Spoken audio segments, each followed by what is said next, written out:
All right. All right, so let's go ahead and get started. All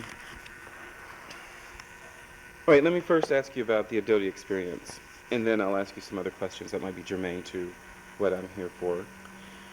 How did you hear about Adobe?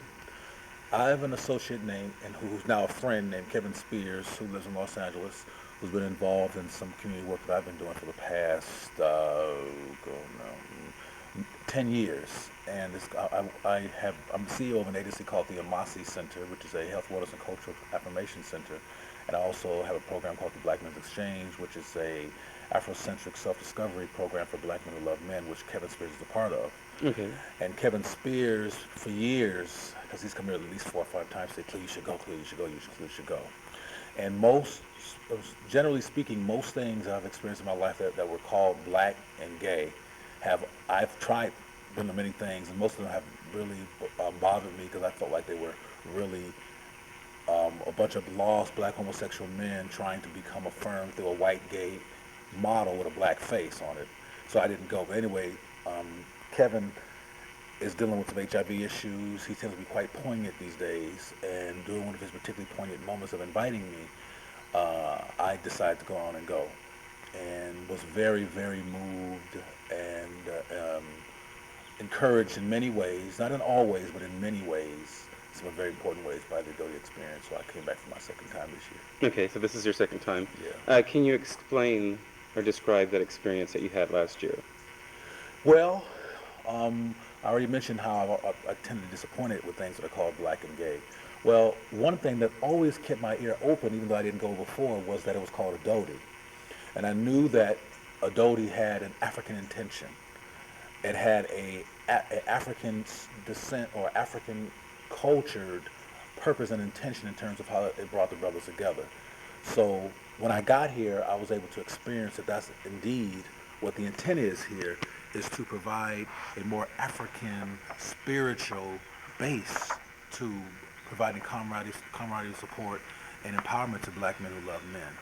And the rituals like the memorial ritual, which is profoundly African, the drumming, the use of African language and greetings like Ashe, and it's just what I dream about and what I try to implement at home in my agency is an African sensibility, because I know for a fact from doing human services work and community mental health work since I was a teenager that black people, one of the things that keeps us in disarray psychically and in life-threatening situations is that we don't have a clue about who we are.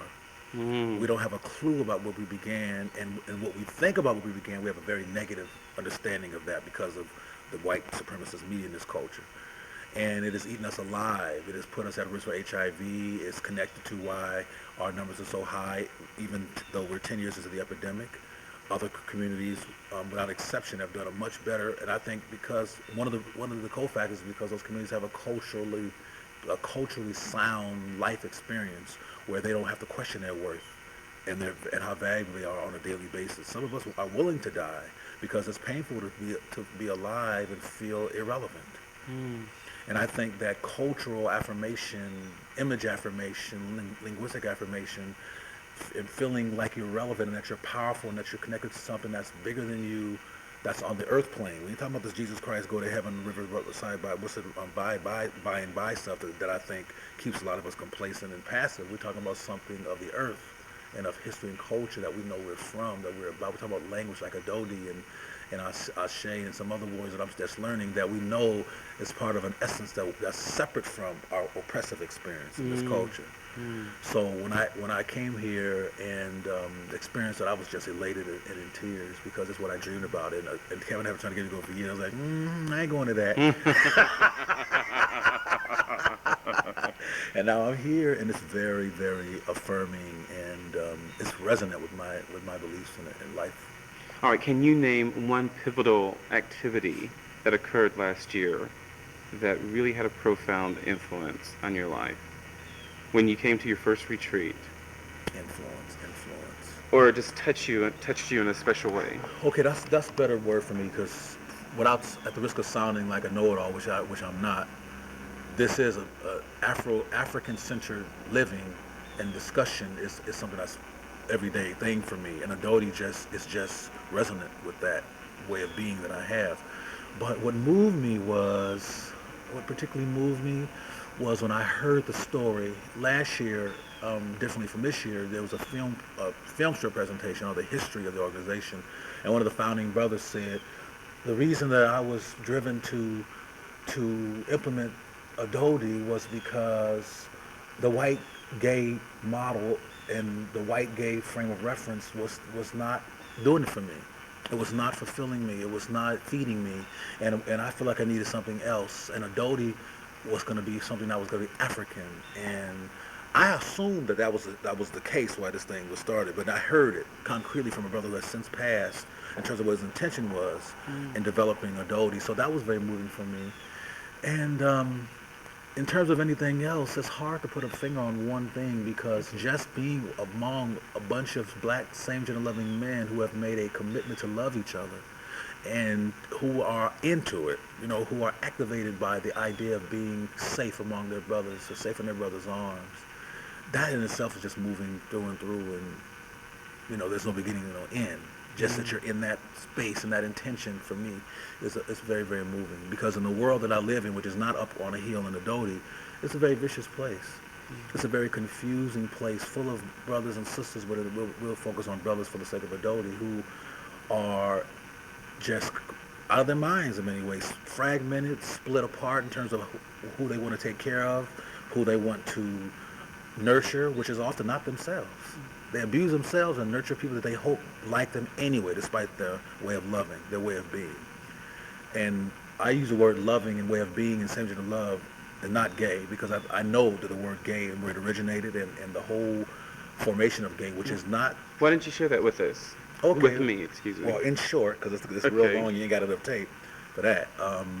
The term gay was adapted by an exclusively white male homosexual group of people who were blatantly racist many years after the implementation of the term. I don't know if you're old enough to know about how nationally black people were carded to get into gay clubs and asked for several pieces of ID. And even as we speak today, you can pick up the Advocate and most mainstream so-called gay publications in every state or every nation in the world, frankly. That does do gay, because the whole world don't do gay. The whole world does homosexuality, but the whole world doesn't do gay in terms of terminology. But you can go to any place in the world and hear gay, and you just see nothing but white faces, even if black people live in the town.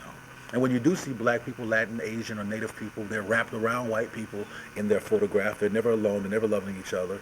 There's a blatant dismissiveness of our essence as people of color inside of the gay movement. It's blatant. And the symbology, the triangle is German, the lambda is Greek.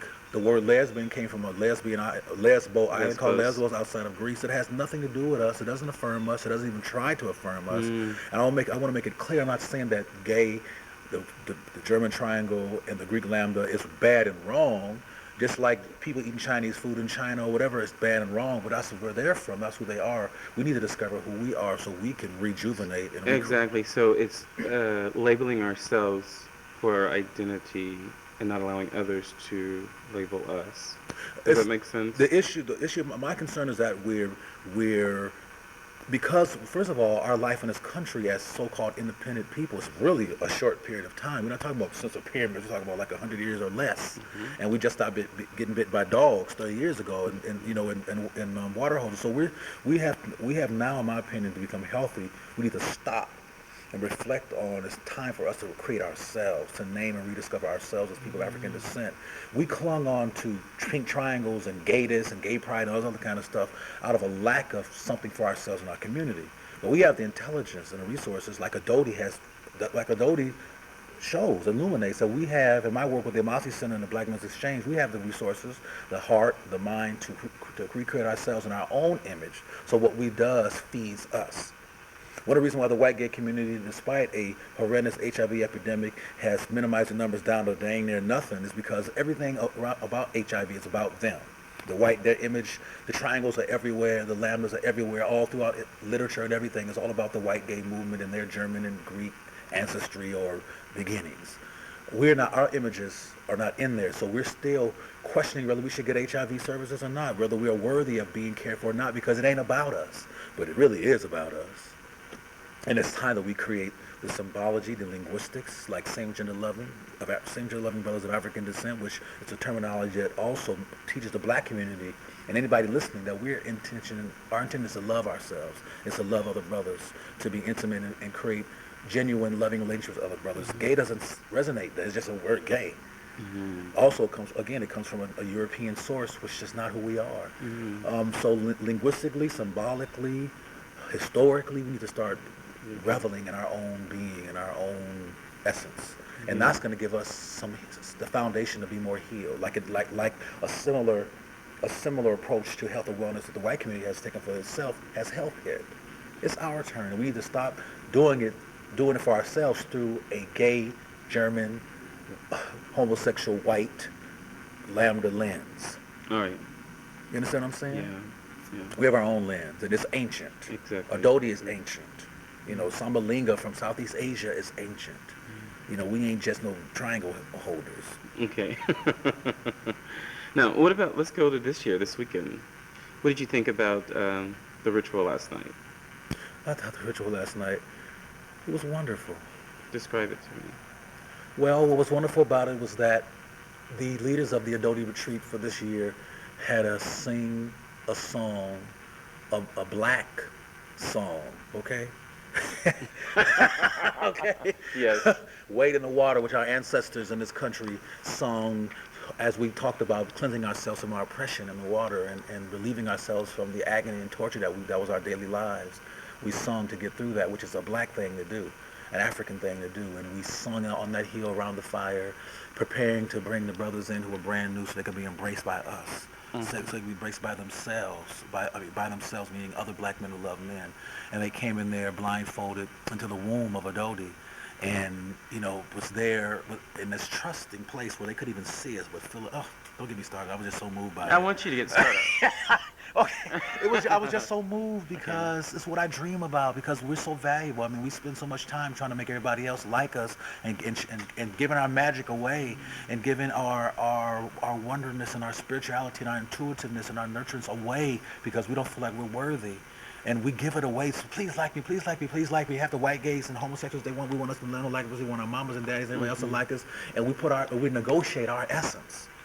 And last night it wasn't negotiable. Matter of fact, we celebrated it and we created a safe, trusting, loving, warm space. I was undeniable for our new brothers and for the old brothers who forgot in a year's time of being out down in the real world where it's crazy. Where white supremacy engulfs everything and where same-gender loving brothers feel like, well, gay is better than faggot and gay is better than bitch and gay is better than pussy, so they take on this gay white thing as a refuge from their oppression. And the irony is that the gay white thing is racist and white supremacist and elitist and exclusive and racist. So again, it's Adodi who provides room where it's not negotiable. And it also helps to rejuvenate myself and others who have been here before to be a part of the embracing of the new brothers and singing on their behalf, and then all of us joining in song and walking down the hill. Symbolically, it was just amazing to me, very moving for me. Okay, did you attend any workshops yesterday? Yeah. Okay, which one did you attend? Tell me about the one that you attended. I attended a workshop called Transforming Community, and it was a very frustrating workshop for me because the workshop was, one of the things that concerns me about Adodi, and this is where I can talk about this workshop and do both, is that though there was a young brother who helped to develop this organization who straight up mentioned that he wanted Adodi to be here to create a space that affirmed black people, and he didn't like the way the gay community was treating him, we still are caught up, in my opinion, some of us, in this gay construct. We think we're being particularly black when we put a black face on a European phenomena. And that creates a schism. And it creates confusion because on one hand, you think you're doing this thing in the name of pride, but it doesn't speak to your whole body like Adodi does. So what bothered me about the workshop is that all the language was talking about black, gay, gay, black. And when there were people beyond myself who were raising the issue of let's drop gay and let's call ourselves same-gender loving or black men who love men or something that is a lot more affirming of who we are. And there was resistance to that. Oh, really? Yes. And I don't think the resistance was a consciously negative thing. I think we're just used to certain things. You know, some of us look, because of, in my opinion, of living in a white culture, which tends to be a big influence on how we operate, we look at things as a safari. For some of us, doing Adoti is a well-intended safari, a visit into African-esque, instead of a ongoing embodiment of what Adoti is about. And that was obvious because the brother who was leading the workshop was what I would call OG Adoti, originally. You know, I've been Okay. involved for a long time, but he also comes from the academic world. He comes from a world that's entrenched in triangles and lambdas and rainbows and all that 100% white phenomena that's homosexual. And there was some resistance to dropping that and having the workshop be a continuum of how we affirm ourselves linguistically for ourselves and for our community as people of African descent. So the whole workshop for me was short-circuited in terms of its potential power because it was built on that foundation and it didn't really go anywhere new for us. Okay. It was the same old gay stuff with a black face. All right. So your suggestions would be? My suggestions would be that we, and I got to reiterate again that I'm speaking from experience. I've been working in community mental health and social services, and I've never been in the closet in my life. I've always been known who I was as a same-gender loving man, have never had any issues with it, never questioned its value. I'm serious. I don't want to sound like a whatever, but it's really, really true. I never had any oppressive ideas around how I was able to love. When my heart was first introduced to my sexual romantic capability, I was excited about it. And I think that has to do with some of the unique co-factors of my life, which this is not about. So I mean, that's a Oh, but we'll get there. Okay. But okay. But anyway, so I know what it feels like to have a certain level of comfort around the way I love. So my point is that I think that every time people involved in Adoti activities are in a ritual, that we begin by understanding the water that we swim in. What I mean by water metaphorically is that the ocean, we live in a white influenced ocean with little black islands and Latino, Asian, and Native islands that are small than the larger phenomena. And we need to admit that and make a kind of effort not to play into it. And make sure that the foundation of what we're doing here today meaning at a workshop, is going to be grounded in an African sensibility or a pro-black sensibility. And that wasn't done. It was taking advantage that black gay was going to be affirming, and I know it's not. Right. Statistics prove that it's not working for us in terms of minimizing the casualties in our lives. It's not. It's not. We're dying like flies. Right. Let's go on and let's move on to your personal life. Okay, I'm very interested, and you've already alluded to. You've never been, quote unquote, in the closet or anything. Can you tell me about your first romantic experience or sexual experience with another man? Well, if you don't mind, I'll do a romantic one first. Okay, that's fine. Because that's pivotal in my life. It didn't become sexual, but it was definitely romantic. In short, I wrote a story about this. I can give it to you on paper if you want to see it. I have the story, but go ahead. You have a story? How'd you get that? Go ahead and share it. Oh, but anyway, God. Anyway, when I was about 9 years old, I was like in the fourth grade or something like that. I had fallen in love or fallen in profound like and attraction to other males or boys my age before that, but this one was particularly significant because boyfriend flowed out of my mouth and out of my being, boyfriend. And I'll give you some context. When I was in fourth grade, there was this guy named Lawrence Green that I thought was the beginning and the end. I thought he was absolutely stunning, a beautiful young brother. And we were good friends, and I was still subjectively naive at the time to think that all boys felt the same way I felt, because I didn't come from a family that made a conscious effort to give us homophobic ideas, not because it was pro-homosexual, not, it just had other things on his mind. Okay. So I want to give that impression, but it wasn't. I've heard that people have profoundly, actively homophobic guardians in their lives that helps to teach them to hate themselves. I didn't have that. And one day I asked Lawrence, after being his friend and watching him play baseball and just being in awe of his very being and just being totally in love with him, I asked him to come over to my house for dinner. He asked me for permission. We went to my house for dinner. And when on my way home, we ran into my sister at the clothesline. There were these tea these T type of clotheslines where there's two T's on the Yes, end. yes, yes. Yeah. Now, give me location. Where are Okay. we? We're L.A.? we're in South Central Los Angeles, Watts. Okay. All right. Watts. All right. And my sister was sitting on one of the T's, on the two T's that Uh-huh. hold the clothesline. She was chewing the heck out of some strawberry bubble gum, and she's a year younger than me. She was like 7, and she was swinging her legs under the T, and she said, "Who is that?" Because I rarely have ever brought anybody home from school. So my little sister said, "Who was that?" As she chewed the heck out of this gum. And I said, "This is Lawrence." And I'm serious. It flowed out of me like water or like breath. I said, "This is Lawrence. He's my boyfriend." And my sister, who came from the same family as I, was not homophobic yet either. And her response to it was not homophobic at all. It was more like, what do you call it? Competitive. There's a word for it, between sibling rivalry. It was more like Okay. she had more of a sibling rivalry. Like, so what? Tomorrow I'm bringing my boyfriend home too.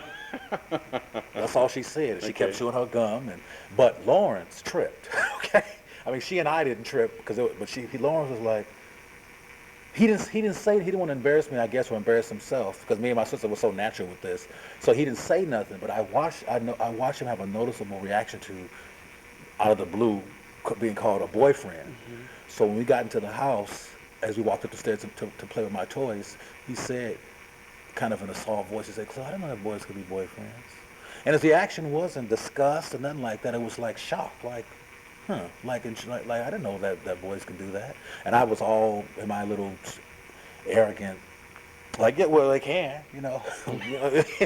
I thought you knew, you know what I'm saying? I thought, yeah, well, they can, you know. Then we went upstairs and we played, and I was all aglow because Lawrence was in my bedroom playing with my toys, and I always wanted him there.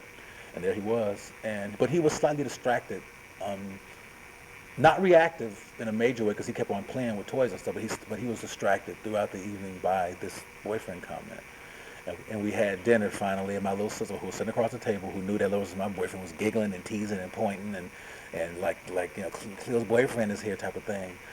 And I remember not being self-conscious at all, just loving having my boyfriend at the dinner table. Mm. So finally, nighttime came. My mother suggested that it was time that Lawrence go home, because I had to go to bed and he had to go to bed. Unfortunately, not together, but at his house. So we got into the car, and I was just, even though I could see Lawrence's being distracted, I was more trying to concentrate on the fact that we had consummated our relationship, and that we had been in each other's house and played with toys, Mm-hmm. and I was just through. I mean, you know, just full and just excited about it.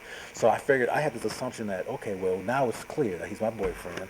From now on, we don't have to act like this is not the case anymore. So we got to his house, and he opened the back door, and I opened the back door, and we got out, and he ran up to his door, and I said bye to him and got into the house all excited. And the ride home with my mother was relatively quiet. You know, some music was playing, and she knew I was happy. She just knew I was aglow. She didn't know the explicits of why necessarily, and I didn't care either, frankly. I just was happy. That's all I knew. So the following day, I didn't get no sleep all night. I just, you know, I couldn't contain myself. So the following day, I saw Lawrence. I got to school. Lawrence was already there. He was sitting in a chair in front of me. Like, oh, no, I'm sorry, he wasn't in front of me. He was sitting in a chair in the front of the room. Both of our chairs were in the middle of the room. He sat in front of me, and I sat behind him, and he was always there for me to play with the back of his head and mess with him during class, but he wasn't there no more. We had assigned seats, and he was in the front of the class, and I still was in my class, my seat in the middle. I thought that was odd.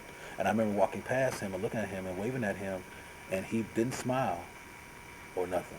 He just looked up at me, and my heart started to get a little bit of a pierce, but I still didn't want to go there, so I didn't let it get too pierced. I said, now something happened, I don't know nothing about it, or whatever, we'll figure out at lunchtime. So when lunchtime came, we had our place where we sat all the time in the cafeteria, and he sat there, and, you know, and I sat here. He wasn't there. And I looked around, and I figured maybe he's at the nurse office, or something precarious happened. Maybe he's a little bit sick. I had all my little romantic excuses that had nothing to do with me, hopefully.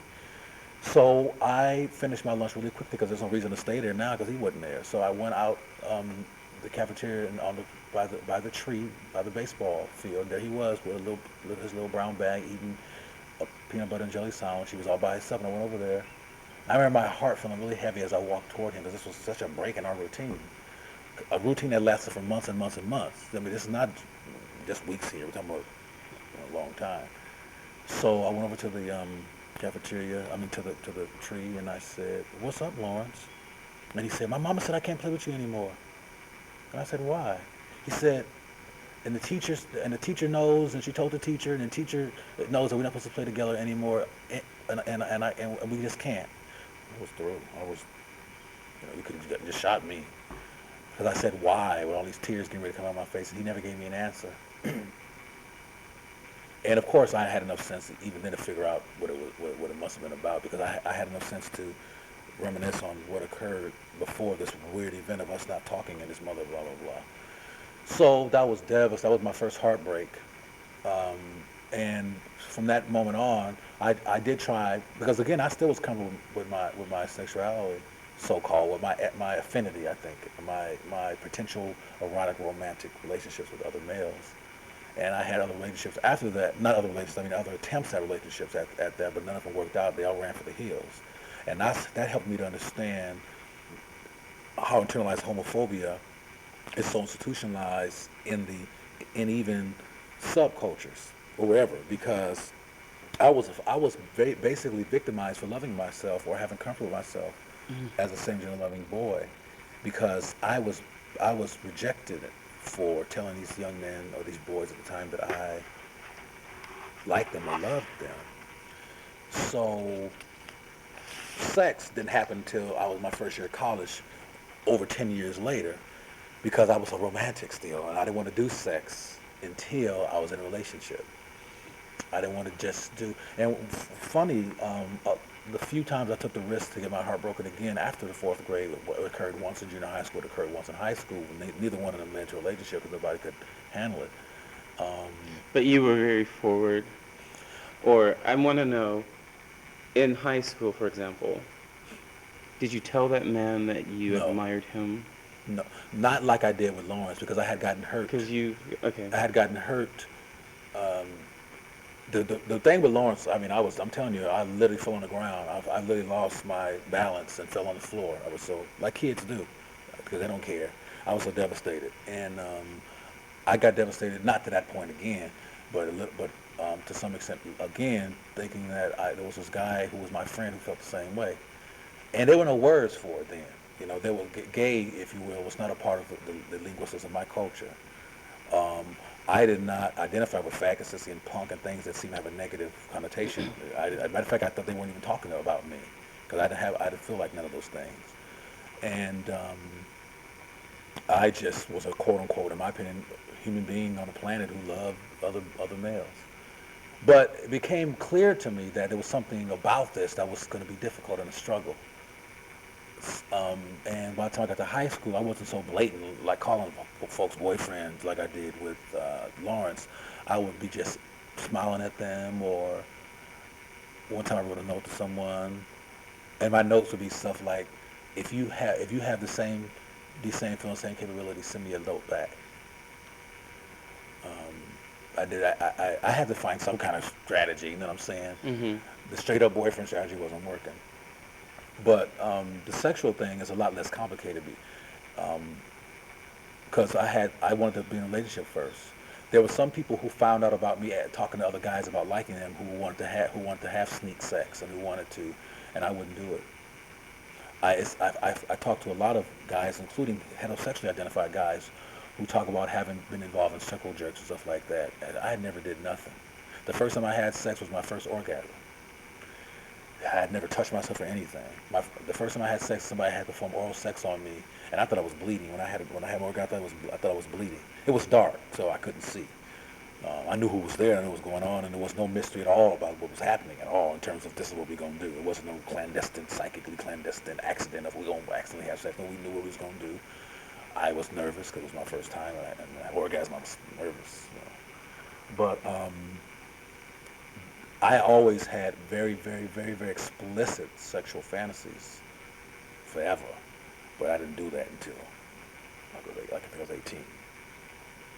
Tell me about the first experience. I mean, what Well, about the man? You said that you wouldn't have sex I until was you in a were band. I'm a musician. I was playing bass in this funk band, and he played saxophone, and we were attracted to each other. Though it wasn't, again, I had taught myself at least not to be just so straight up about being attracted to somebody. And I was attracted to him.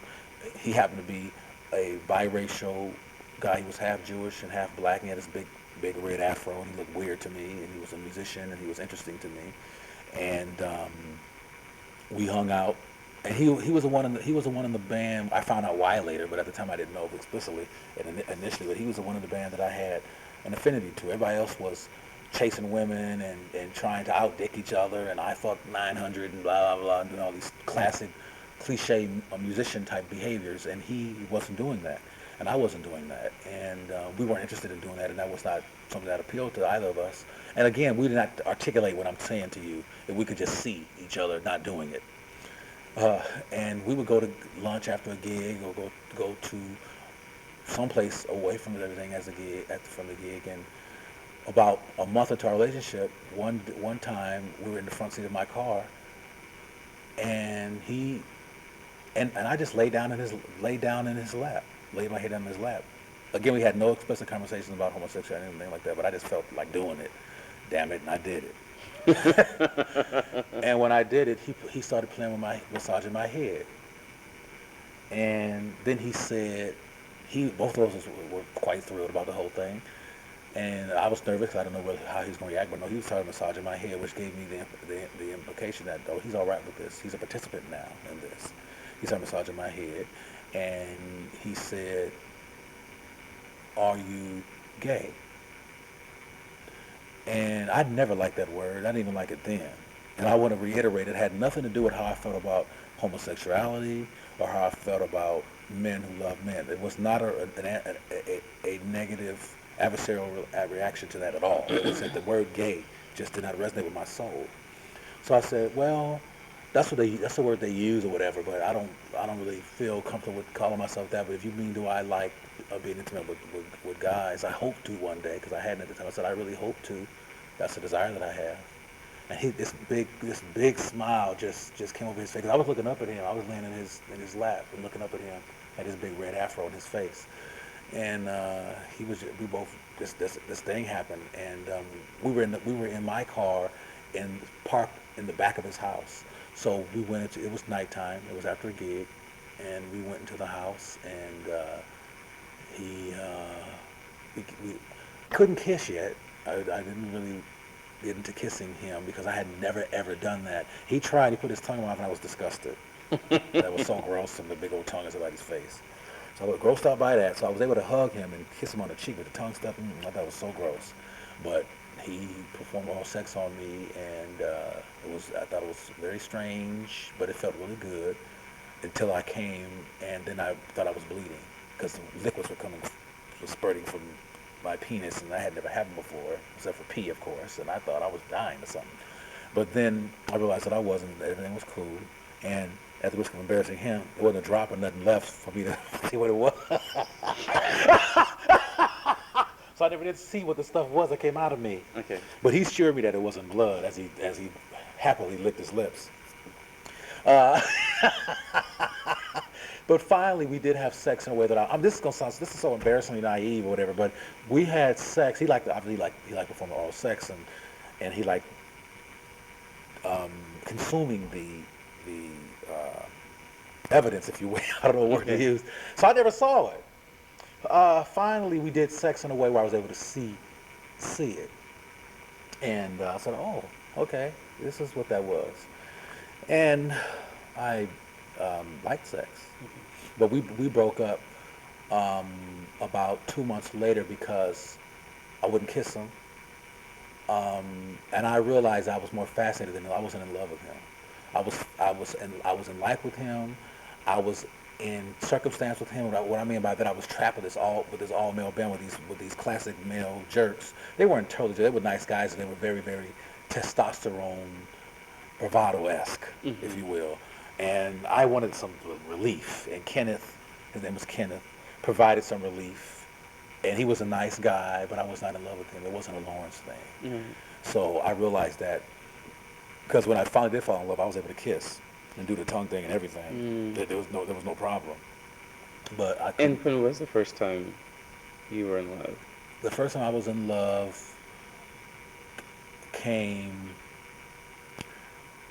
years later. My first time I was in love, I was 26, Okay. and yeah. But more about that too. You don't want to share it Well, I don't with mind me? sharing too, but these stories, it's so thorough. I mean, they're so long and drawn out. But don't you? They're important. Okay, well, Don't you think they're I important? have, I You've have. written about them. You heard about that too? You didn't read about that. Which are the 26-year-old LA? No, L.A. no. You were in somewhere else. Were you in another state? No, I didn't. I don't think I mentioned the state, but Okay. it was in L.A. Yeah. Yeah. Well, I'll give a summary of that because you can review the materials if you've seen them already.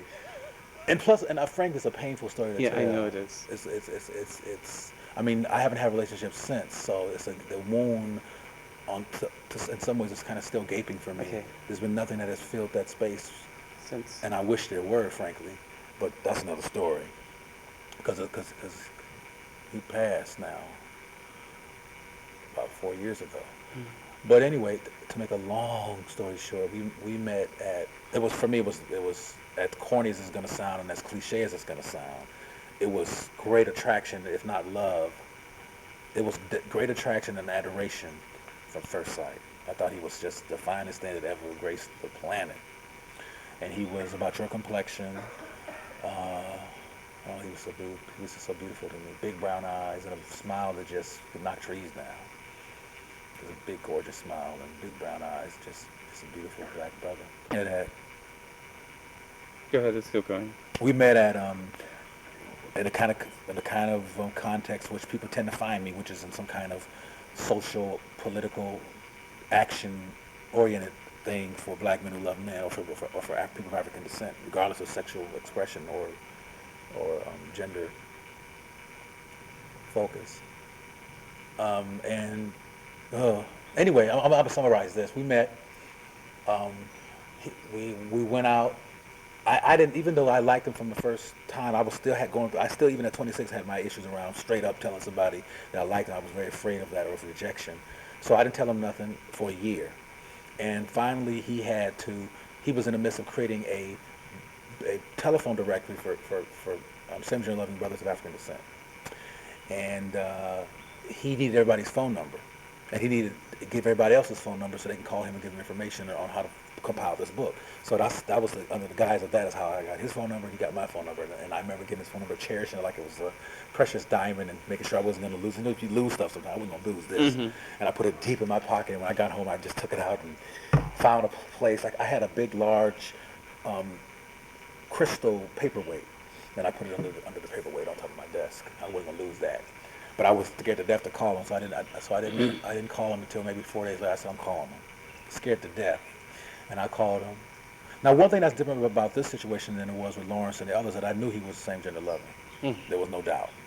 You know, I knew he was a brother who loved brothers. So I didn't know how he felt about me, but we talked, and New Year's was coming, and after me attempting to survive that conversation, because I was surviving, I was so nervous. Finally, we talked. I came up with the idea of maybe us going out. To my shock, he agreed, and he took me to this wonderful restaurant. We stayed together for 5 days straight. After that experience, of New Year's at this wonderful restaurant. It was New Year's, right? It was New Year's, and we had New Year's together, and I was in heaven. I was in absolute joy. I was a mess, a wonderful mess of just elatedness. And we spent 5 days together. We didn't go to work. We didn't do nothing. We just in each other's face. And finally, 5 days later, we both said, we got to be responsible here. We got jobs and stuff, and we finally went to work. And commenced having lunch and dinner every day, and spending at each other's house every day. Finally, about 3 or 4 months later of intensity and wonderfulness, we decided to live together. And the long story short, he had AIDS, full-blown AIDS. I didn't know. He didn't tell me. That got really dramatic with his family, all kind of stuff that I won't get into right now. Again, I'll submit you the story if you don't have it already. And we were separated by the complications that came with that. His family not wanting him with me. his family not knowing that I didn't know that he had HIV and that he had AIDS. I did not know he had AIDS. There was all this stuff going on, this drama that I did not understand, and we wound up breaking up. I was devastated, brokenhearted, lost 36 pounds because I didn't eat for weeks and weeks and weeks until I was forced to by very, very concerned associates and friends. And that was my first love. And again, I've edited for time and preventing pain purposes. That's why I write stuff down and say, look, you experienced that. I don't want to go there. That's one reason why I tell stories, because I think that the story has teaching in it and power in it in terms of what we go through. But I don't want to keep telling it, so I write it down. Okay. But that was my first love, and I was in love. I was in otherworldly love. Yeah. Of HIV and AIDS and so-called homophobia. And I say so-called because I think that the so-called homophobia in the black community is different in terms of origin and cofactors than the homophobia in the white community. So I don't like using that term generically like we tend to do as we mimic the white gay community who complains about homophobia. But so-called homophobia put a dent in things, and but we loved each other. There's no doubt. We loved each other. Yeah, that's very complicated for me. I haven't been in a relationship now in over half a decade, and difficult for me because it's difficult for me to find. First of all, I don't do the gay scene. I don't do clubs and bars. Right. I just don't do it. Same here. Period. I'm not interested. I attempted to do it out of there being so few venues in which same-gender loving brothers come together. But I don't smoke. I don't drink. It's dark. The self-hate is just permeating the walls, and the self-destructive behaviors and the missed things and bitching the girls and the reading and all of the is toxicity that comes out of self-loathing and having no space in the world that nurtures, holds, and affirms you. So that's one reason why I do the work that I do with the Mossy Center and the Black Men's Exchange, is to create those kind of spaces. Mm-hmm. But I can't be bothered.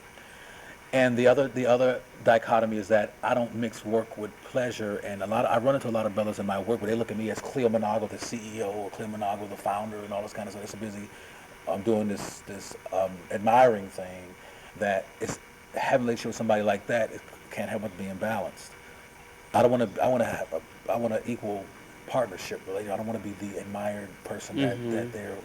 I want some support too. Exactly. So not being in the gay milieu, that's called a black gay milieu, of clubs and blah blah blah, and not doing socials and parties and all this stuff that has no consciousness in it, but just trying to act out pain, in my opinion, with a disco beat. I have very few venues in which I can connect with other brothers, which has prevented greatly my choices or my possibilities for building relationships. Okay. When I met Wendell, I was not the leader of that. I was a participant in that. I provided leadership to it, but I was a participant, just like he was. The things I do now, I'm usually a leader in it. Okay. That's one of the reasons why I've never led any workshops at Adodi. Though, frankly, since that transforming community thing that I did, I'm going to do a workshop next year. All right, Cleo, let's you've addressed this earlier, siblings and parents, and could we go back to that for a second? Okay. I'd like to know your relationships with your parents right now, in relation to your sexual identity. Okay. Now, you shared the story about the little boy coming to dinner, Right. Lawrence coming to dinner, and your sister blatantly saying, "Oh, that's Cleo's boyfriend," right? Well, no. Okay. That's not what she said. She was just giggling and laughing. Okay. Because she knew it was. We were kids. We had how kids have their parents in their domain, Right. and there's the siblings in their domain, and some things are sacred. You know what I'm saying? So she didn't say that. She didn't break the sacredness. Okay. And say that's. But she was teasing and giggling and looking and pointing and doing what we always do at the table if there's something to tease each other about. Okay. If our parents see us doing it blatantly, they might pop us and say, "Stop that!" You know what I'm saying? So no, she didn't do that. Okay. No, she didn't do that. So let's talk about your parents. Okay. Well, Yeah, I got to tell another story, but I'll make it short. Well, that's okay, Cleo. Um, Remember, this is you part sure this is of recording? history. I mean, we need to know. Okay. Go ahead. Well, my parents, I lived in my own world as a kid. I was a lot, frankly, I was a lot more open, but still not open to society before the Lawrence incident. Um, that really devastated me because it was one of the first things that introduced me to the normalized, oppressive possibilities in culture and in life. That you don't just get to love, you don't just get to follow your heart and be attracted to someone. That there's barriers and there's heartbreaking, unsaid but activated laws of the land, you know what I'm saying, Mm, that limit your heart or whatever, or your essence.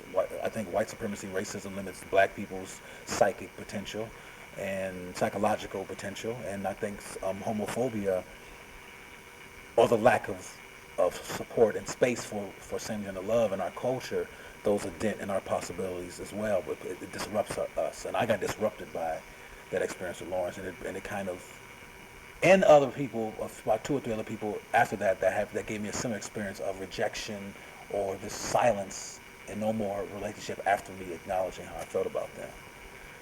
So I became, and again, previous to that, I've never was crazy about the society or even some of the family dynamics I had to endure. So, and I was the only boy, and I had my own bedroom, so I had a world that gave me license almost to be a recluse, and gave me a place to be a recluse at, which is my bedroom, which is my world. So I say all that to say that I didn't interact with my family a lot about who I was in my own personal development. Because, first of all, again, I got to say, well, because I felt bad about myself, because I didn't have no language for it. You know, I didn't have any way of expressing it in a way that I thought would make any sense. And I felt like it could be damaged by trying to use the words that I heard to reference me, fag and blah, blah, blah, blah. That wasn't who I was. So I didn't want to give words to it. Similar to, I never wrote as a cage bird. I never read as a cage bird saying, but similar to what I get from Maya Angelou, who was silent for so long and who had to create her own world of words. Well, you know, coming up with same-gender love, same-gender loving men of African descent, and the Amasi sent a lot of words. A lot of things that I do in my world is felt with new words.